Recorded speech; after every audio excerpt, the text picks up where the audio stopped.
Welcome to Men Are the Prize, the podcast. It's me, it's Harvey, your host. What's going on, man? How are you feeling today? How's life treating you, and how are you treating life? Important questions, I ask every time. I hope you're doing well. It's another Saturday. We're getting pretty close to Father's Day, which is, our day. If you're a father, it's an important day. We don't get the respect that the moms do, but it's still pretty cool for us. Um, Another great guest. This has been a fantastic season, and we're getting close to the end of it. So I hope you've enjoyed it. Reach out to me on social media, of course, if you have any questions or anybody else you think should be on here. Um, I want to start today with, since we're about, as we drop this episode, we're a little less than 2 weeks away from Father's Day. And you know me, stay-at-home dad of four. So I got a whole bunch of kids. I'm Uber dad here. And if you've listened to this podcast or watched, I love quotes. And I have found a quote as I was looking through my stuff that I may have mentioned before, but I wanted to bring it up again because, we talk about masculinity a lot here. So here's the quote, and I want you to take a moment and hear it. The guys who fear becoming fathers don't understand that fathering is not something perfect men do, but something that perfects the man. The end product of child raising is not the child, but the parent. That is from Frank Pittman. And I love that quote. When we talk about masculinity, about being a man, there's a lot of parts. There's our sexuality, mental health, but fatherhood is a big part of it. And I take it very seriously. And the idea of raising these kids and sending them out into the world is an important one to me. But when I see this quote, it reminds me that I'm better for fathering my kids, that they've taught me so much, that I'm a better person because I'm raising them. So being who I am after I've sent them out into the world is really the thing to focus on. So I want you to keep that in mind. To all the dads out there, you're doing a great job. You are as important to them as mom. And if maybe you're doing it by yourself, keep going. Our kids need us. Our presence is incredibly valuable. My guest this week has a podcast, and he did something that I love. He came up with his own podcast, and then essentially the first episode, the subject was him. And when I started my podcast, that's the same thing that I did. Podcast episode number 1, I am the subject. And I love doing that. So let's bring in my guest this week, Dr. Cole Herzik. How you doing today, sir? I'm doing so well. Thank you so much for asking, Harvey. Okay, excellent. And I love that idea. So when a few years ago, and I'm like, I'm going to do this podcast because I'm creating this space for men so that we can be comfortable expressing ourselves and hearing other men express themselves. I thought the only way to do it, the only way for it to be genuine, is to open up. I can't have men come in here and tell me about themselves and them not get me. So that's the first episode. It's me, and I go through all my stuff. And I love the idea that you did that. So before I kind of read your bio, tell me about the idea for you to create the podcast that you started. Well, I think Harvey I have to take it back a year, almost a year and a half. And then I've had a really seemingly transitional period in my life where I'm starting to figure out more of my true why and what really gets me up out of bed in the morning. What really gets me up out of bed in the morning is I thought, you see, I'm a doctor, and you'll read my bio in a minute so people can hear a little bit more about that. I'm a dentist. I thought what really gets me up out of bed in the morning is being a dentist, and that's it. My identity is I'm a dentist, and I'm here to help people in that way. I was not too far off, but it's not just in that I'm on this planet to help people as just a dentist. My why is I'm on this earth to help and to help people. And there's a lot of different ways that I can do that, whether it's a simple conversation, whether it's a quick little lecture that I can give to somebody, whether it's a patient in my chair. I, have my why satisfied and my get out of bed in the morning feeling from just helping people. And I found an incredible amount of satisfaction from mentoring younger men, because I myself was a younger man at one time that really, truly valued mentorship from those that have come before me, because I am not who I am today without the help of the people that helped me along that journey. And I've met some incredible men along the way that have helped propel me and put me in a place where I recognize not only my own self-worth, but how much I bring to the table and how much I can do with given the right tools. So I love that response. And with that said, let me read the bio. And your bio is short and sweet, which I like. I like a long one, but I like a quick one too. And yours is a cosmetic and general dentist practicing in Florida, CEO of two nonprofits, podcaster, retreat host, true lover of helping people be, feel, and do better. Gets to the point. I like that. Right to the So point. yes, and if you've watched this or looked at episodes of the podcast, so you know why I read that, and I do that because we men typically don't get our flowers. We don't hear what we've done. We don't get those compliments like our counterparts do, like our women do. So I purposely do that so that men get to hear it back. I'm sure you wrote that and you said that, and I'm sure other people have mentioned that to you. But what's it like to hear? You know what? Dentist, that means you went to school. That means you two nonprofits. That means you put some work in. What's it like to hear your accomplishments? It feels good. Again, I'll go back to what I said before, in that this year has really been a transitional period for me, and where I'm not only I'm finding my own self, and by finding my own self, I mean I'm truly finding who Cole is, not somebody else's definition or version of Cole, or a Cole that somebody else wants me to be. I'm Mm. truly finding out who I am myself, and being comfortable in my own skin with what makes me happy, what motivates me, what really truly pushes me to do the best that I can in everything that I can. Because I've looked back on my life in this past year and realized I've done a lot of things in my life that have been wonderful, and I've got these great accomplishments that I celebrate and I champion a lot of the time. But I sit back and I look at some of them and I go, I don't know if I can fully relish in this moment as much as I'd like to, because I feel at maybe different points in my life, my focuses, or why I was doing things, or who I was doing things for, were not as important. But when I look back at some of those things that you mentioned that are in my bio, I kept it short and sweet, because those are all of the things that I did myself and am doing myself, and really truly matter to me. So there are a lot of other things I could have written in a bio, and there's a lot of things I can talk about myself about that, sum me up in what's happened in the past years. But I think what's no more fitting to describe who I am and what I value and what I'm about than the things that I am truly passionate about, that I've created with my brain and with my own two hands. Now you've mentioned more than once transitional period. So let me ask you this: you are a different person now than you were Absolutely. before, and we change. Life is fluid. We're different people as we grow and mature and things like that. But this transition that you're going through, is there one particular characteristic that you can think of? Now, you've mentioned you help people and you do a lot, but something more in terms of you, something that's changed through this transition that you can see that has definitely affected you positive, negatively. Do you have one that you can think of? I think it's what my priority is. And I think my priority always has been, because it's in my nature, it's part of helping people. My priority for far too long has been, unfortunately, other people.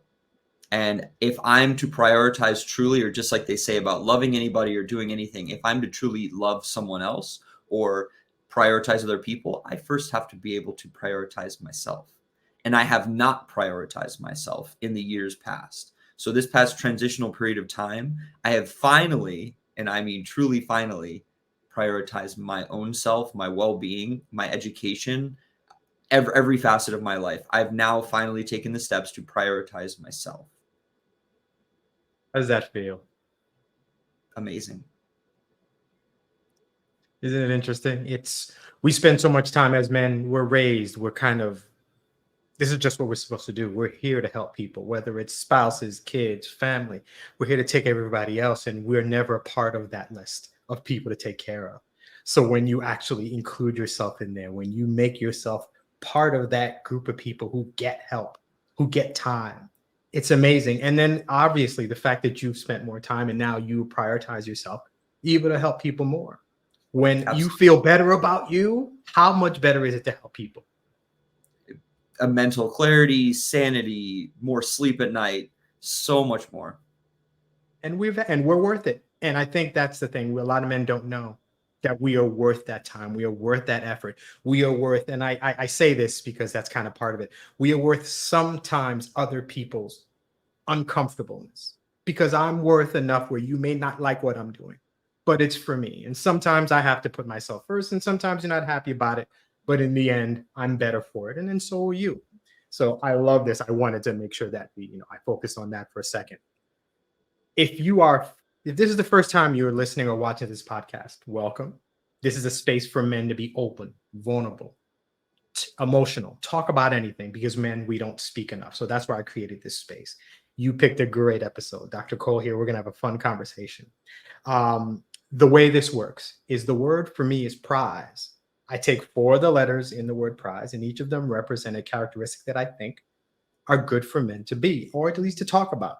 So the first letter in the word prize is P. The word is purpose, reason for which something is done or created, or for which something exists. So you've gone through this transitional period, you help a lot of people. So right now, what is your purpose? My purpose is to create the life that I want to lead. That's my true purpose. And And how I do you will, do it? Oh, go how ahead. do I do this? I was going to say, let me enlighten you on that. So I was Yes, sir. exceedingly vague to give you an after. So again, to create the life that I want to lead, Right. because I truly see in our world around us, we have so many people that are just, there's the concept of an NPC, right? Like a non-playable character, kind of just droning on in life, living this kind of 9 to 5 lifestyle, not super happy, but just kind of they're in it. They're saying, this is my life. I'm just going to be in it. I mean, I can't, their mindset is, I can't change it. It's not going to get any better. So I'm just going to live it, even though I'm not exceedingly happy. I'm not doing what I want to do. I may not be satisfied in my marriage, or I'm not satisfied in this, or whatever. But for whatever reason, they're just in their life. They're just in their life. They're not doing and taking any steps to making it better. They're not doing anything they can to creating their true dream, ideal scene or life.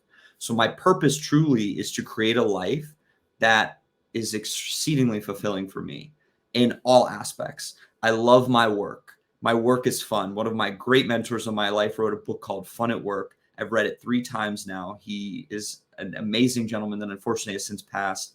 And he wrote a book called Fun at Work. And it's truly about how if you love what you do every single day and your work becomes fun, you're never at work anymore. So that's the first aspect, because seemingly we spend a lot of our time at work, because that's how it is in our society. We spend a lot of time working. So I want to make sure that I'm doing everything that I want to do at work and having fun. Kind of at the same time with that, I want to make sure I'm doing a lot of good with my work, and not just good, kind of how I started this podcast telling you, not just doing good by having dental patients come into my chair and doing a great service that way. I have so much more to offer this world than just being a dentist. So that's why I do all the other things that I do with my nonprofits and with podcasting and mentorship and all those other things. Then again, part of that is I haven't found her yet, but I would like to find a wonderful person to share my life with and to make all of their dreams come true and have them help support me in making my dreams come true. Then hopefully we can marry the two and have our dreams. And then, just like you had mentioned also in the beginning about being a father, I love children, and I would love nothing more in this life than to be able to pass along my legacy and everything that I've learned into some wonderful children that I help raise and bring into this world. Because I love nothing more than the idea of the mentor mentee relationship. And I think a great way to slice that is your greatest mentee in your life as a father should be your child, somebody that you're passing along the most insightful advice and information, so that you've had a wonderful life, but you can do everything you can to make sure that they have a better one. I had an amazing gentleman impart me this amazing quote that he said he views life and he views a profession and anything as a campsite. He loved to go camping with his father. And he said his dad had this great little piece of advice that whenever you go to a campsite, you see how nice it is. And when you leave, you try to leave that campsite nicer than how you found it. And I love that, because that's a great way to slice life, and that I'm hoping to create this wonderful, beautiful life for myself and my future family. But at the same time, I want to make sure that I set them up so that their life can be better than the one that I had. Wonderful. You are going to be a fantastic dad when it happens. When it happens, you're going to be great. I want to ask though, one thing that for men, and I've noticed it because social media and society and whatever, it's a lot of talk about what it means to be a man and masculinity and what you're supposed to do. If if you never end up in a relationship, marriage, where you find a partner, where you have kids or anything like that, are you satisfied with the kind of man that you are now or the things that you're going to accomplish? Would you be okay if you didn't end up with somebody?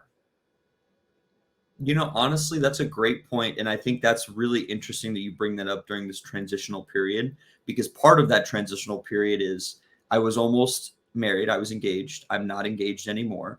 I was going to start my life. I was going to be going in a completely different direction. I thought I had it all figured out. And honestly, that 6 month period of when I was really, really in it, it was longer than that, but the real last 6 months when I was really in it and things were starting to really progress compared to these 6 months since things have ended, the man that I am, it's an exponential difference. And I'm a lot more satisfied and happy with who I am single by myself than who I was in that situation. So to answer your question, there's no easy way to slice it, but I think if I am how I'm feeling right now, I would be satisfied. And I tell this to my patients, it's a joke I say all the time. I tell them all the time, I say, you can call me on the weekends. I'll give you my personal number if you need anything. Don't hesitate to call me because I don't have a partner right now. I don't have any kids. You're not going to bother me ever. Coupled with that, all of my patients and all the people that I touch or I help along this world, I take it as I adopt you as my own. Whether it's a friend, whether it's a child, whether it's a brother, sister, whatever, I adopt you as part of my own family. So I think, yes, I think that's another big piece, a way to slice it as well, is that I would be happy with my adopted family as well. And a man who's happy with himself, not with who he's with or what he's doing, is a fantastic man. And he's going to be a fantastic partner and a fantastic father when the time comes. So I asked that as a question. It's obvious that some person is going to be lucky to lock you down. And then some kid's going to be happy and you're going to have a great family. But it's also important as men that we have to acknowledge how we feel about ourselves and that we feel that we're worth and that we don't take somebody that doesn't value us. So we wait a little bit longer to find somebody. And obviously, you're going to be great. The next letter in the word prize is R. The word is resilience, the capacity to recover quickly from difficulties and toughness. Can you think of a situation, something that happened, and you may have told us already, something that has happened where you found you had a resilience you didn't know you had? Great segue on this. I just kind of alluded, I breadcrumbed, and here we are back now. So, yeah, let's actually take it even back before that.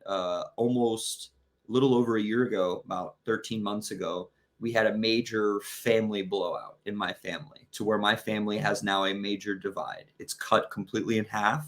And there may never be a, reciprocation and, come to Jesus moment where we all come back together and are close.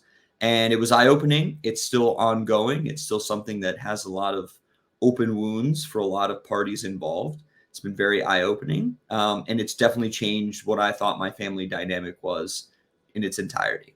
So that was step one. Step two was I was engaged. I was living out in California. I thought my life was going to start and go in a different direction. And, I woke up one morning. I saw how my life was going to progress the next 5 to 10 years in a play forward, what I would accomplish.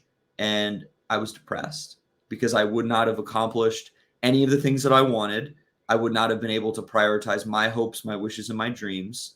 In order to stay in my situation, I would have had to put everything I loved and wanted in the backseat to make somebody else's hopes, wishes, and dreams come true, because that's what was being asked of me.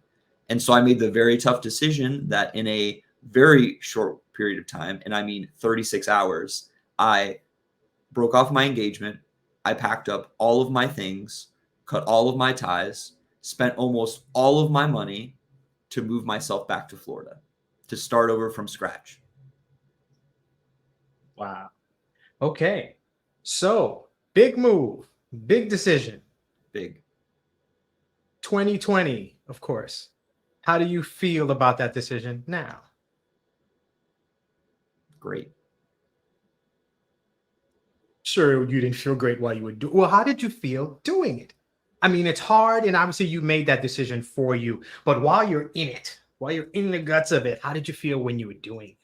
It's very funny you say that, and I haven't shared this with anybody, but in the moment when I asked for the ring back,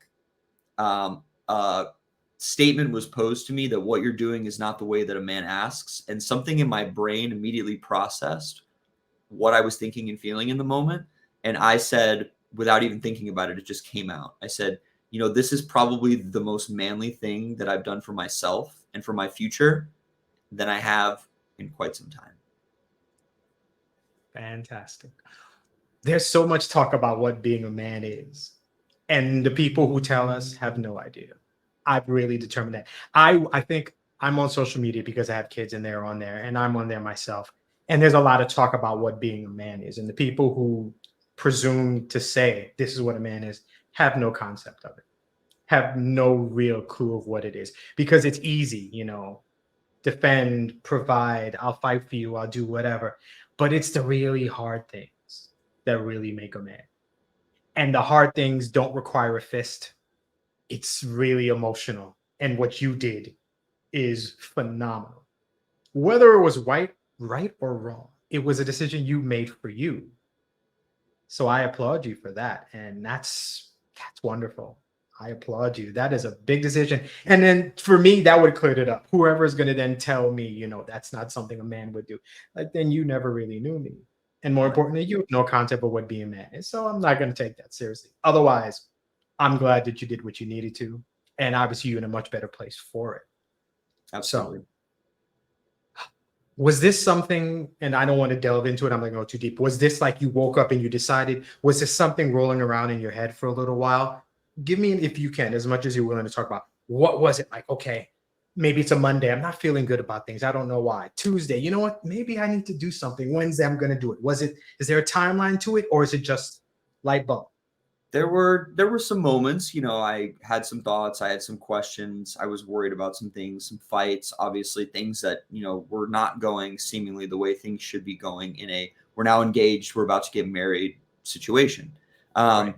But after a really rough one day and some more true colors of a certain individual came out, I woke up one morning, like truly, I woke up one morning, I looked over, and then I laid back in bed and I just sat there. And for almost an hour, I played in my head what my future would look like. I was like, okay, a year down the road, what does this look like? 5 years down the road, what does it look like? 10 years down the road, what does this look like in regards to our relationship, in regards to my relationship with myself, my self-worth, my self-confidence, how I'm feeling, my mental sanity, so many different things. I played all of that out. And I said, that's it. I can't do this. And we had one final conversation, and I made it exceptionally clear in this final conversation, based on how this conversation goes, this is it or this is not it. And sure enough, how the conversation was being met, that was it. Okay. If anything, that helps. If there's any, mush in the middle, I'm not sure what's going on. But when it's made clear, it's either you do this or you do this. And that helps you in the long run. So, big decision made. I applaud you. I definitely applaud you. The next letter in the word prize is I, but I'm going to skip that. I'm going to save that to the end. So, we're going to go to the next letter, and that is Z. And the word is zeal. My favorite word, And that is enthusiastic devotion. You've made a lot of changes. You love your work. It's not even work. It's kind of what you do now. But through the myriad of men that I talk to, we spend so much time taking care of others. And you were in that space for a while, that we don't take care of ourselves. And it is important that we do. So for you, what do you do when life is difficult, when we struggle? What do you do to get away? What do you do for you? And we can't get rid of stress. It's there. It's always going to be there. But for a little while, to not to feel so heavy. What do you do for you to feel better about life? It's three things, really. First and foremost, primarily that I try to do every single day if I can, is I go and I do something active, or I go to the gym, because that is a wonderful escape. I usually put my headphones on. I do it just for myself. For when I first started it, if I look back, again, transitional period, if I look back, I was doing it for all the wrong reasons. I was doing it because I wanted a good body. I wanted to impress other people, all this stuff, right? No, now my main focus is I do it because it makes me feel good. I like it. It's a great escape. It's a good avenue to leads me to the second thing that I do is music. It's a great avenue for me to plug in my headphones. I'm unplugged from society, but plugged into what I like, which is music and my own self. I'm in my own subconscious. I'm lifting weights. I'm feeling good. I'm active and I'm listening to music, which is number two. Music is a great therapeutic tool for myself. I love a myriad of styles and genres of music. I'm not an R&B guy. I'm not a hip hop guy. I'm not a classic rock guy. I like it all for all different reasons, depending on my mood or how I'm feeling. I think music is exceptionally therapeutic in that way. And that's another thing that I do for myself. I both play it, I sing it, I listen to it. I consume it in all different varieties because music is very important to myself. And the third thing that I do, and it kind of leads back to, it's not just all about me, but it is though, because it's part of who I am. I help other people because that also in turn helps me. Helping others is a great tool for myself to be therapeutic and heal my own soul. Okay. Okay. What's on the playlist right now at the gym? Playlist on the gym right now, it's a variety. So it's mainly three things kind of right now. So yesterday there was a little bit of kind of house EDM, good pump up jams. And then I'll really throw it back to like some 90s, 2000s crunk because why not? And Okay. then I'll even then go like I'm a huge fan of like classic harder rock like Motley Crue, Van Halen, Twisted Sister, all that. So those are kind of my three variances at the moment. Okay. Cool. I'm a music head myself, so I am very much that gym, put it in. I'm an 80s kid. I'm much older than you. So give me some 80s music and get away Yeah, from me, and I'm good. absolutely. So that's good to hear. All right, the last letter in the word prize, it is E, and the word is expectation. Expectation is defined as a strong belief that something will happen or be the case in the future. So, 5 years from now, and maybe we'll break up this question a bit. 5 years from now, in the dental field where you are now, where are you going to be? In 5 years from now, if everything goes according to plan, which it will, because I'm big on whatever. I've heard an amazing quote by Deion Sanders, Coach Prime, if you Mhm. will, had an awesome little quote that he just recently did where he said, "You got to want it, you got to do it, and you got to win it." So I want it, so I'm going to do it, and then I'm going to win it. So in a 5 year period of time in my dental career, I will be a practice owner. I will own at least one practice, hopefully two. I will spend a minimal amount of time in the office actually working and seeing patients. Because what I really want to do is mentor other doctors and bring them up and run the practice more from a business standpoint. But then to be able to focus on the other parts of dentistry that I really love. I've recently got into speaking and I want to be able to be speaking across the United States, maybe internationally, if so. I would love to be speaking more.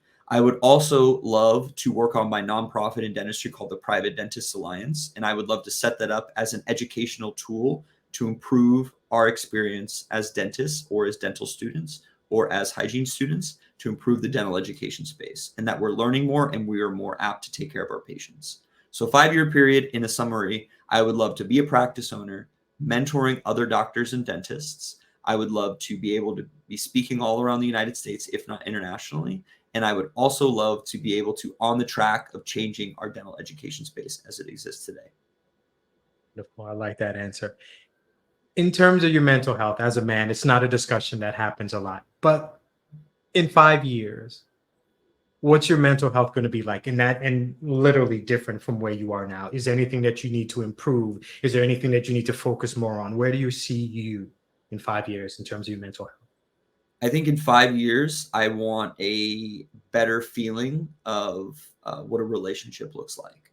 So right now, I'm still licking my wounds to a degree from how a relationship is and should be, and some of those negative things. But I'm an exceptionally positive person, so I'm not focusing on any of those things, and I'm not allowing them to drag me down.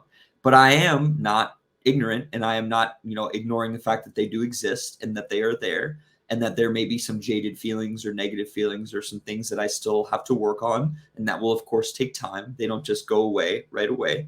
So I think in 5 years, what I hope to have is maybe along the way some great relationships that make me start to feel better about that. make me feel better about myself as just an individual. I'm working on it. It's always a path and a journey. So yeah, in 5 year period of time with my mental health, I'd like to feel a lot more clear and comfortable at the idea of a relationship. There's two words that I like a lot when I talk to men, when I coach them, because I talk a lot about things. One word is empathy. I love that word. Another one is accountability. So I'm going to ask you this one. And actually, with this one, if you don't want to, it's up to you. You've come out of a relationship, you ended it, you made a big move. Are you at the point where you can kind of look back and say, this is the hand that I had in it not working out? Yes. Can you look back at that and say, this was my part? And if so, do you have something you wouldn't mind sharing?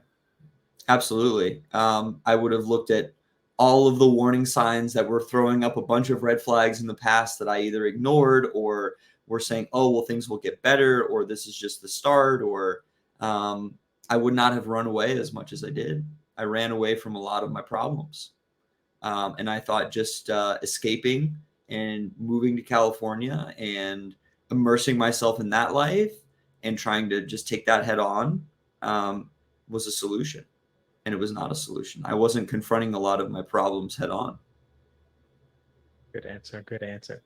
Let's go back to the letter I in the middle of the word prize. And it doesn't represent a word, it represents the guest, and that would be you.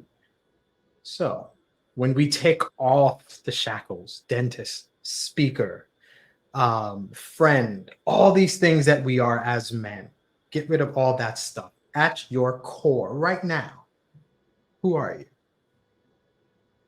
It's a great question. I don't think anybody's truly ever asked me that, and I love that. So I think the easiest way to distill that down is I am somebody that loves to love and loves to be loved.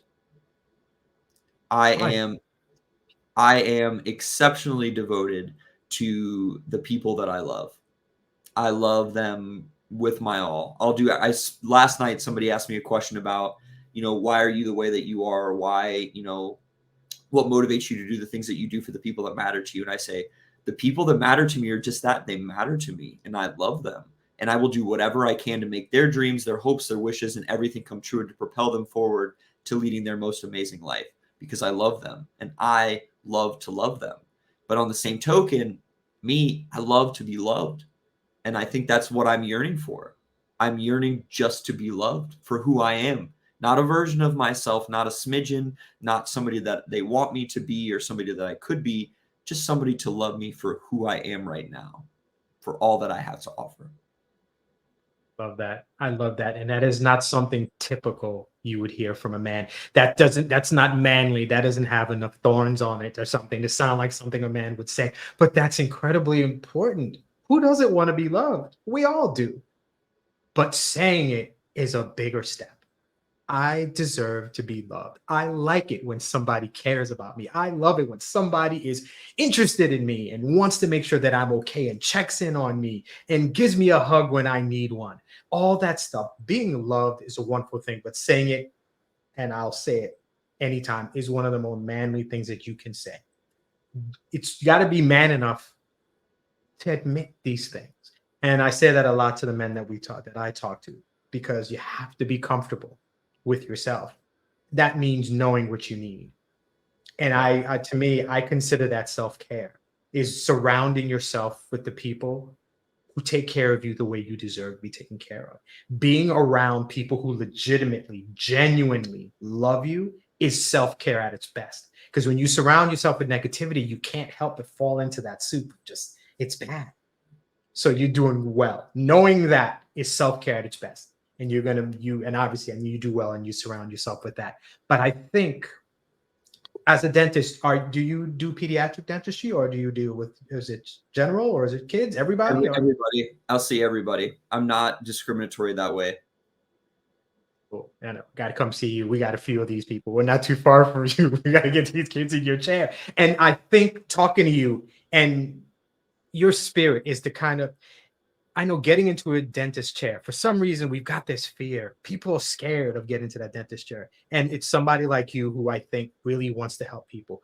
You bring off, I feel, comfortable just talking to you. So if you're going to stick something in my mouth and try to clean it, I feel like I'm going to be okay talking to you doing it. So you are excellent. And I can feel how comfortable you are with what you do and comfortable with yourself. And that resonates. And I think in everything you do and everybody around you. That's wonderful to see. So I have a few questions that I ask men when I'm coaching them and when I do this podcast. And we talked about one of them.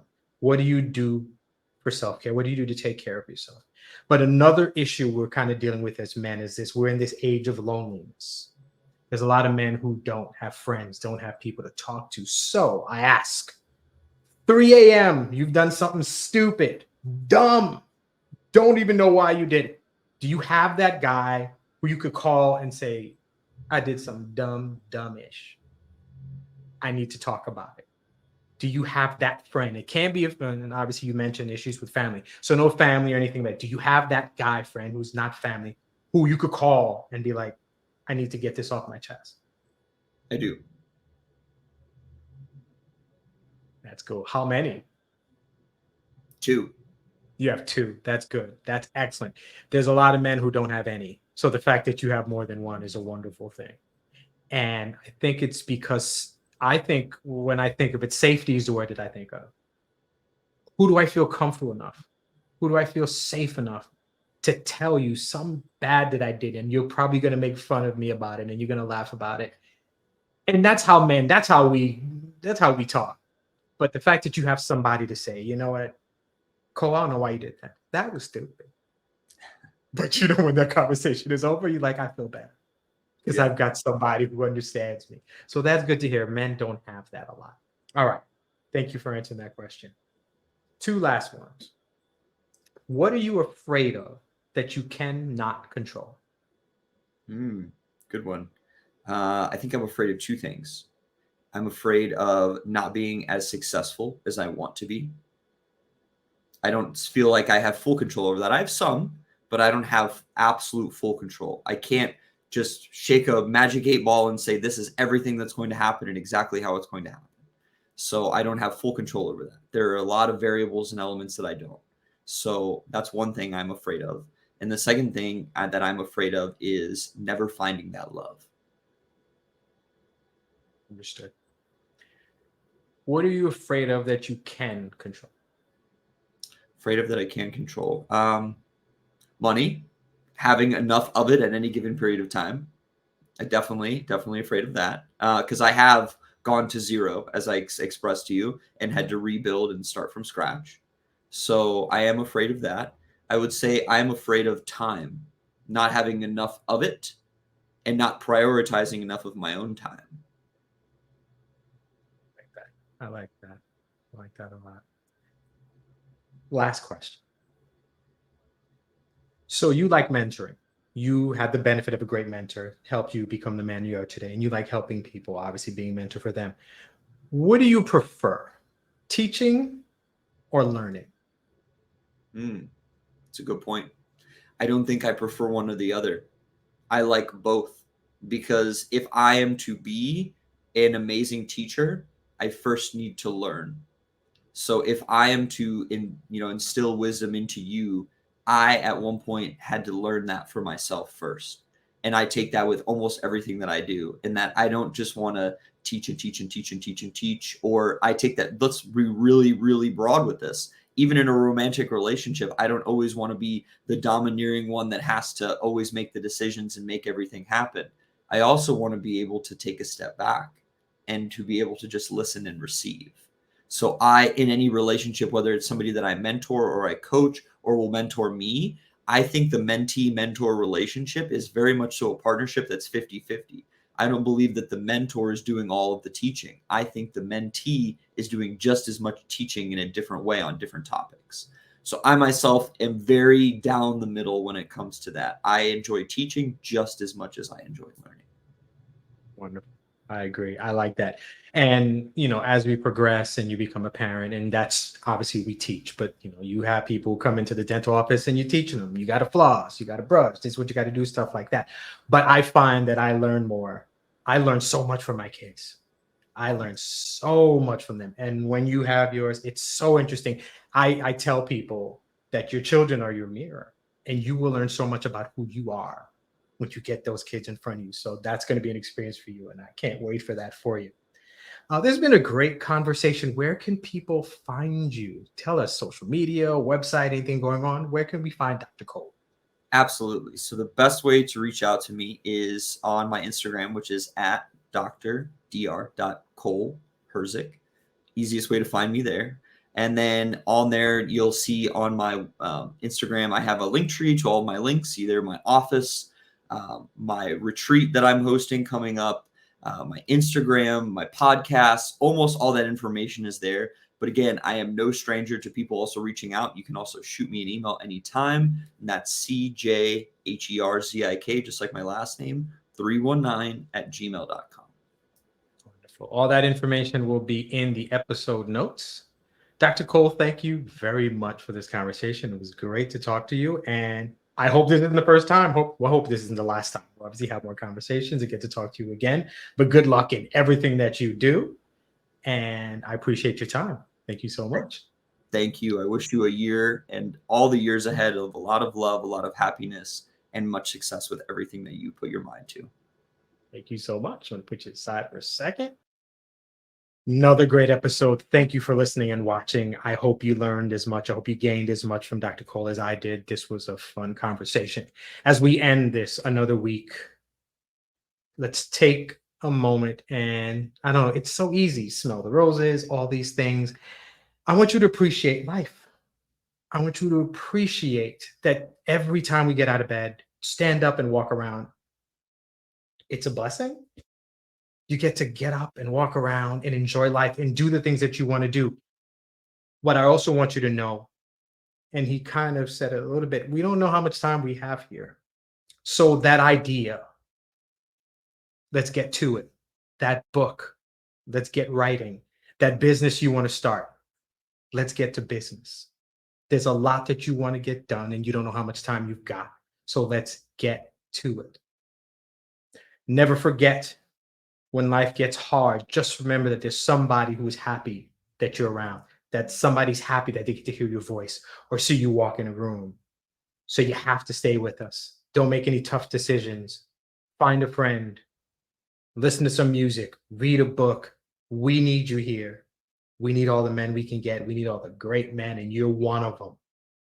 Never forget that you are a wonderful, great man, and you're the prize. I'll see you next week.